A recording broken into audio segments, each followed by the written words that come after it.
Morning guys, and welcome back to my channel. As you can see, I have just woken up and the plan for today is to do a sort of get ready with me sort of morning routine type thing, and then I'm going to get into the main part of the video. So stay tuned. Now in the morning I tend to have 2 pieces of gluten-free toast. Little disclaimer, I know I had a McDonald's in my previous video.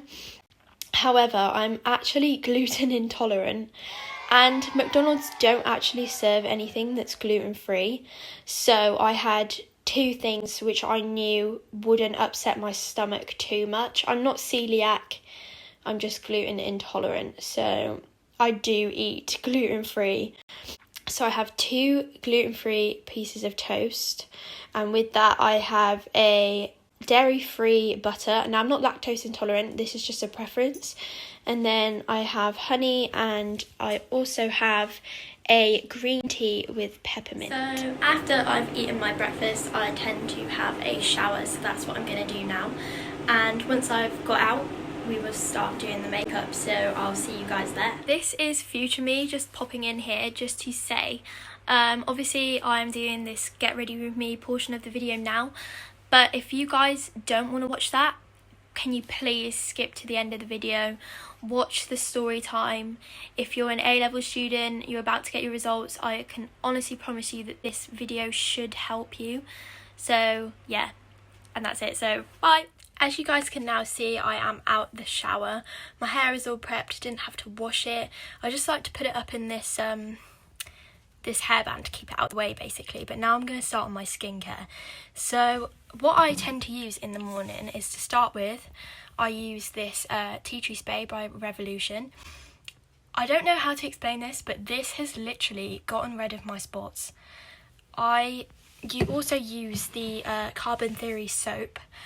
This combination, I swear, is insane. I then go to my moisturiser by Simple. This is really good. It's sort of, when you put it on the skin, it sort of turns wet and then literally soaks into your skin. After that, I use the Mario Badescu aloe, herbs and rose water spray, and I literally just spray this on and let it dry naturally. And then to finish off, I use the Simple Spotless Skin Rapid Action Spot Zapper. Now this is amazing. It's got a metal ball applicator. As you can see, this metal ball applicator sort of helps the product to glide onto the skin, and this soaks in just 4 hours, and it really does make a difference. So to start off my makeup routine, I am going to be using a Revolution primer. Now this is the Hydrate and Prime primer, and this is quite a wet texture. I do really like it. I do have quite dry skin, so anything that keeps my skin looking moisturized is great. So I'm going to apply this and then we'll move on to the next. So after I've applied my primer, I move on to foundation. So I am going to be using the Stay Perfect foundation by No. 7, and this is the Non-Stop Complexion Perfection up to 24 hours wear. This is great. It is quite a dewy foundation and I really like it because it keeps my skin again looking moisturized. I also use the e.l.f. Cosmetics Hydrating Camo Concealer Satin Finish. Again, this is hydrating. I'll apply it and then I'll show you what my base looks like. Here is my finished base, guys. However, as you can probably tell, I still have a few blemishes creeping through that foundation. So what I'm going to do now is I'm going to use the Collection Lasting Perfection Ultimate Wear Concealer, and this is in the colour Fair. And this just gets rid of my blemishes. After I have applied the concealer, I move on to powder. However, I have gone and done this step already. I use the Laura Mercier Translucent Powder, and this is the best powder that I've ever come across, and I have used a ton of powders. I've used No. 7's own powder, I have used NYX or NYX, whatever you want to call it, their powder, and I've also used Revolution, the banana powder, but this by far is the best one. Look how sort of clear it makes your skin look. I know this next part is quite controversial, but I do my eyebrows after I have done my foundation and powder. So I went ahead and did this step already, but to start with, I used the BH Studio Pro pencil, and it's the HD brow pencil. I honestly have no idea what colour this is in. This was from Beauty Bay. After that, I used the Anastasia Beverly Hills brow pomade, the dip brow, and this is in dark brown. I just use a light hand for this as I don't want thick eyebrows. I then went ahead and used the Barry M Shape and Define Brow Kit. I've had this for years. It's a very old product. And then I used good old Benefit Gimme Brow. Now, girls, I know we've all been through that stage with our eyebrows, some point in our teenage lives, where we either plucked basically all our eyebrows off, or we had really thick eyebrows. I'm one of the girls who went through both of these stages, and you're lying if you say you didn't at least go through one of them. After my eyebrows, I went ahead and I applied some contour and some bronzer. So for this, I used the Maybelline New York Master V contour. I've had 3 of these now. I can't find any cream contours like it. I really, really like their contouring shade. As you can see, I sort of have half the highlight left because I don't use it. It's literally purely for the contour. And with that, just above, I used the Rimmel London Natural Bronzer. You can see I have used this quite a lot. It's rather battered, and this is in the shade Sunlight. It's probably my favourite bronzer. After contour and bronzer comes the best part of my makeup routine. I love it. So as you can probably tell, I have just added a little bit of highlight, and for this I have used the Iconic London Illuminator drops, and this is in Original.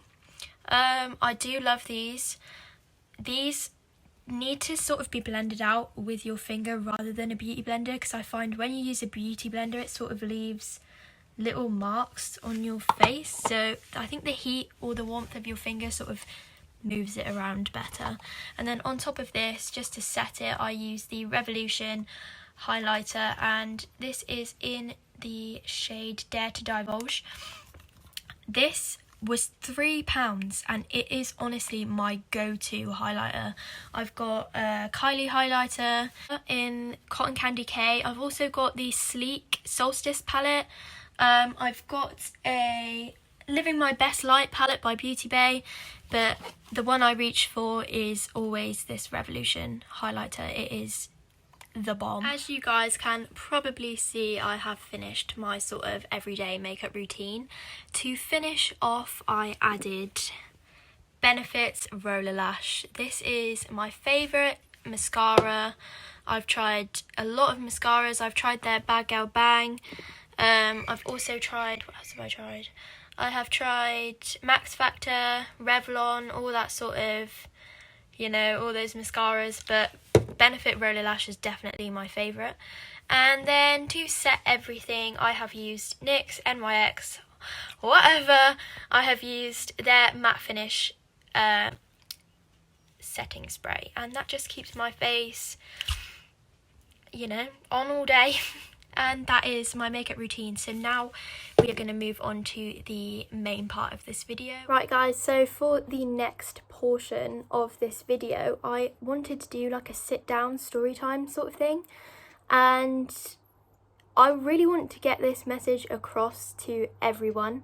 So guys, if you are about to receive your A-level grades and you're looking to go to university, this is the sort of video that you should probably watch. So in year 13, I applied for universities to do children's nursing. I wrote my personal statement on children's nursing. I always wanted to do children's nursing. I did consider midwifery too, but there was something that sort of drew me to children's nursing, and yeah, it's such an amazing course. It's everything and more than I thought it was going to be, but yeah, we'll talk about that obviously later on.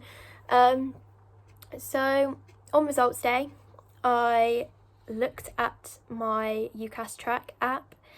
I would not recommend doing this at all.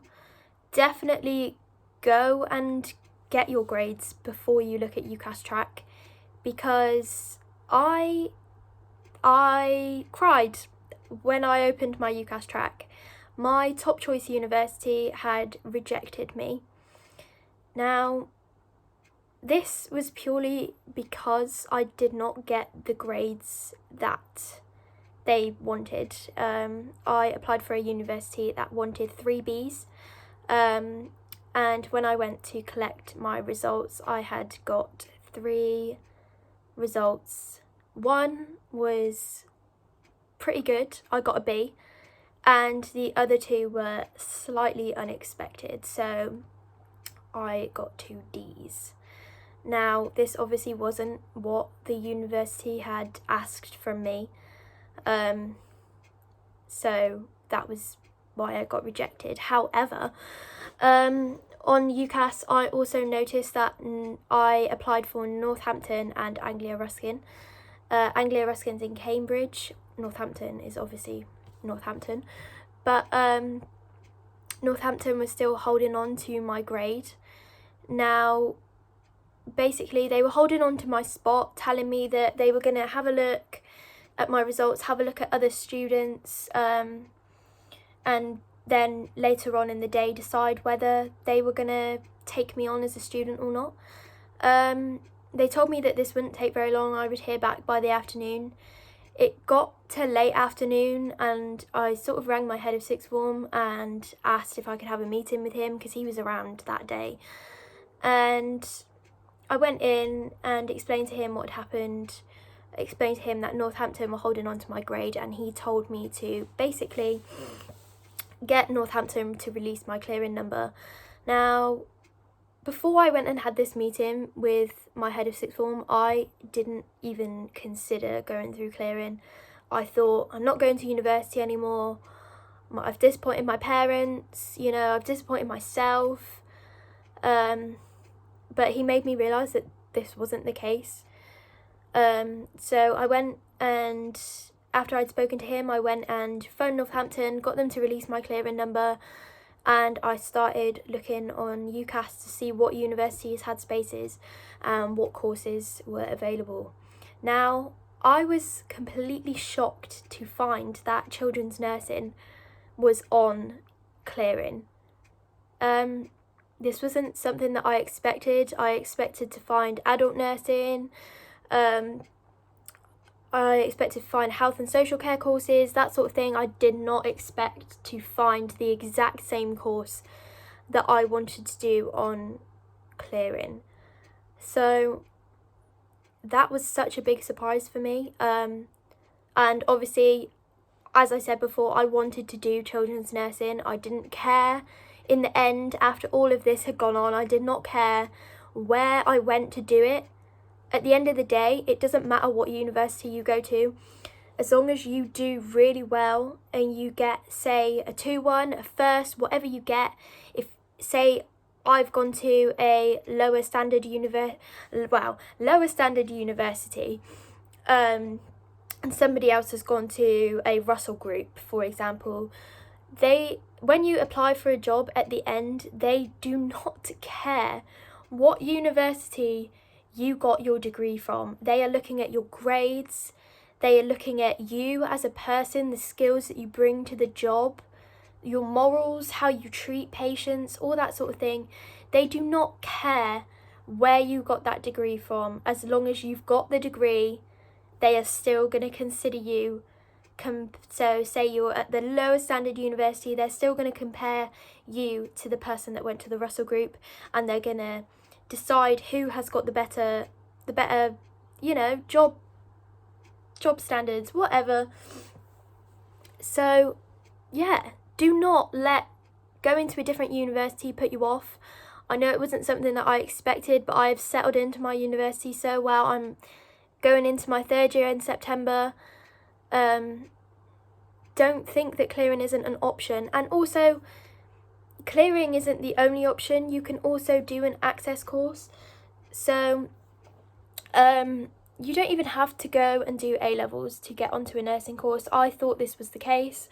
So after school, I went to a sixth form and I started doing A-levels. I did sociology, I did health and social care, and I did English, and these were sort of the subjects that they recommended to do for nursing. And I thought this was my only option. However, going to university and speaking to people who are more mature maybe than myself, they have gone and done access courses to get onto this nursing course. And if I had known that that was a thing, I wouldn't have necessarily gone and done A-levels. I would have considered my options more. But you know, when you're 16, you're deciding what you want to do. You're sort of, you know, you're naive. You're going to go with the things that you think about straight away. All your friends are going to go to sixth form or college or whatever. Yeah, these aren't your only options. This is what I'm trying to say. And I guess the main point of this video is just to say, do not let your A-level grades, if they are not the grades that you expected, do not let them define you, because you can go places with these grades. I for sure know that I have, and you know what, I'm doing well in my course and I'm happy with where I'm at, and I'm still gonna graduate. I'm still gonna be a children's nurse at the end of this. So don't see it as there's a block in the road. Just think of it as you've been diverted and you're gonna go and do something else to get past that block. And that is basically it, guys. So thank you for listening to my story time, and thank you for watching my video. If you could all go and like, subscribe, comment, leave me comments as what you would like to see next, that would be brilliant. Yeah, I'll see you in the next one.